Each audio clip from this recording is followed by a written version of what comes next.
Hello and welcome to the unboxing of the Zinq Nylon Braided Micro USB cable.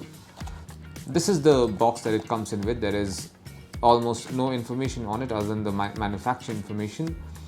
All we know is that this is a 4.9 feet or 1.5 meter long silver colored USB cable. So let's open this box and show you what it actually looks like. There you go, this is what the micro USB cable looks like. This is a braided micro USB cable. The variant in this case is silver.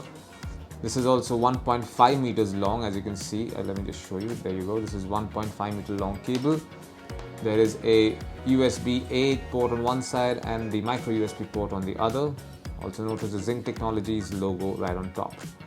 As mentioned earlier, this is a nylon braided cable, which means this will not tear or break easily.